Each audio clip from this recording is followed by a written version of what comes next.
अच्छा, अब सवाल ये है कि हमें बीइंग का शऊर हासिल क्यों नहीं होता? हम सुनते भी हैं, पढ़ते भी हैं, बात भी करते हैं, डिस्कस करते हैं, लेकिन क्या इसका शऊर हमें है? अगर गौर करें तो हमें इसका शऊर नहीं होता। और क्यों नहीं होता, इसको समझना ज़रूरी है। अगर आज हम कोशिश करेंगे कि ये बात समझ में आ जाए, ये बीइंग का शऊर हासिल हो जाए, और आखिर तक पहुँचते पहुँचते हमें नफ़ी असबात का कॉन्सेप्ट क्या है, इसको भी समझेंगे या समझ जाएंगे इंशाल्लाह। और एक और एग्जांपल देता हूँ, हमें बीइंग का शऊर क्यों नहीं होता। फर्ज करें कि आप किसी के घर में किसी से मिलने जाते हैं। अब हम बात कर रहे हैं कि बीइंग का शऊर क्यों नहीं होता, ये ज़रा इस कॉन्सेप्ट को समझने की कोशिश करें, क्यों नहीं होता। फर्ज करें कि आप किसी के घर गए, किसी से मिलने जा रहे हैं। आप घर के गेट तक पहुंचते हैं, जिससे आप मिलने गए हैं या जिसका घर है, आप उसके गेट पर पहुंचते हैं। गेट पर उस शख्स के नाम की तख्ती लगी हुई है। आपको कंफर्म हो गया कि आप सही एड्रेस पर पहुंच गए। आप घर के अंदर भी चले गए। अब जब आप घर के अंदर जाते हैं तो घर बहुत खूबसूरत है। घर के अंदर आलीशान फर्नीचर भी है, दरो दीवार भी बहुत लग्जरी है। पूरा जो घर का एनवायरनमेंट है उसमें आप महव हो जाते हैं, खो जाते हैं उस घर को देखकर। घर में सब कुछ है। आप घर की खूबसूरती में इतने खो जाते हैं कि ये भूल ही जाते हैं कि आप घर देखने नहीं बल्कि इस घर के मालिक से मिलने आए, आप भूल जाते हैं। तो ये जो घर का मालिक जिससे आप मिलने आए हैं, आप इतने खो गए कि आप जिससे मिलने आए थे आप उसको भूल गए। तो जिसको आप भूल गए, उस असल घर के मालिक को जिसको आप भूल गए, यही बीइंग है, हस्ती है, जिससे आपको मिलना था, मुलाकात करनी थी। अब ये जो भूल हुई है किससे हुई? कौन घर की चीजों में इतना इन्वॉल्व हो गया? देखें ना, अब हम अपने आप से मिलने के लिए समझा कि हमने अपने आप पे दस्तक दी, अपने आप पे दस्तक की। दिल के दरवाजे पे हमारे अपनी एक तख्ती भी लगी हुई है, मगर हमारा ध्यान जो है ना बाहर की दुनिया में मगन है। हम खो गए बाहर की आसाइशों में, हमने दस्तक दी। अब उसके बाद फिर हम भूल गए। मिलना अपने आप से था, अपनी बीइंग से था, वो तो समझ में आ गया। लेकिन जो खोया है या जो हवास जिसने अपने खो दिए, वो कौन है? कौन है वो कि वो इतना इन्वॉल्व हो गया कि असल जात को ही भूल गया। आप मेरी बात समझ रहे हैं कि वो कौन है जो असल जात को ही भूल गया? वो माइंड है, सोच।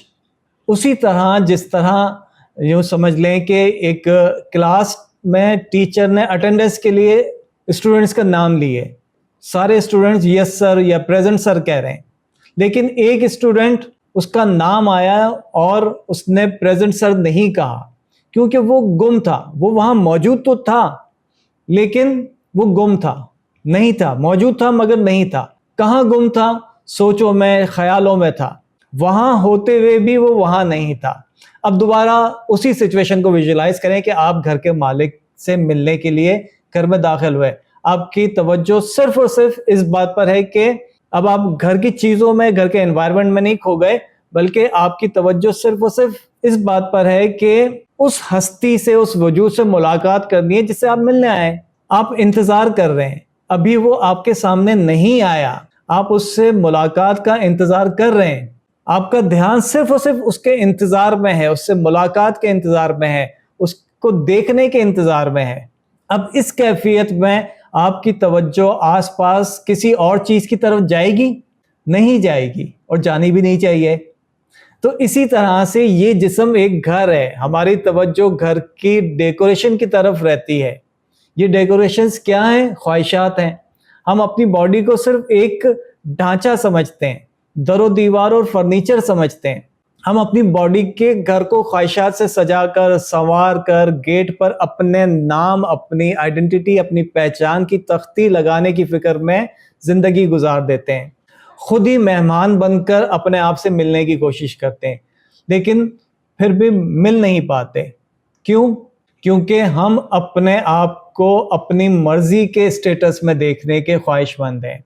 इस ख्वाहिश में हम घर के असल मालिक से गाफिल हो जाते हैं, जबकि घर का मालिक, हस्ती, बीइंग मौजूद है, लेकिन दिमाग ने, माइंड ने हमें कहीं और उलझा रखा है। جب کبھی خود شناسی، خود آگاہی یا سیلف ریئلائزیشن کی ڈسکشن ہو تو ہم بڑھ چڑھ کر پارٹیسپیٹ بھی کر لیتے ہیں، ہم ایسی باتیں بھی کر لیتے ہیں، کبھی اپنے اکیلے میں خود اپنے آپ سے یا لوگوں کے سامنے بھی ہم ایسی باتیں کر لیتے ہیں کہ لوگ ہم سے متاثر ہو جائیں۔ لیکن ہم اپنے آپ کو پریکٹیکلی اگر جج کریں، کبھی خود سے ملاقات کی ہے، کبھی باہر کی دنیا سے آنکھیں بند کر کے اپنے اندر دستک دی ہے، اور اگر دستک دی بھی ہے تو کوئی جواب ملا بھی ہے؟ یہ اگر ہم اپنے آپ سے سوال کریں تو ہمیں کیا جواب ملے گا کہ کبھی یہ پریکٹیکل کیا ہے؟ اور اگر پریکٹیکل کیا ہے تو کوئی جواب ملا ہے؟ نہیں ملا۔ اگر نہیں ملا تو اس لیے نہیں ملا کہ ہم مائنڈ سے انڈرسٹینڈ کرنے کی کوشش کر رہے ہوتے ہیں۔ ہمارا مائنڈ کیا ہے؟ یہ نفس امارہ ہے۔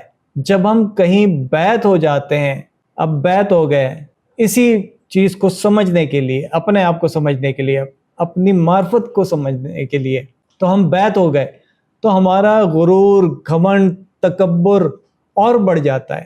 ہمارا مائنڈ کہتا ہے کہ مجھ پر تو بہت بڑا کرم ہے، میں تو دوسروں سے الگ ہوں، میں پہلے غافل تھا اب میں صوفی بن گیا ہوں۔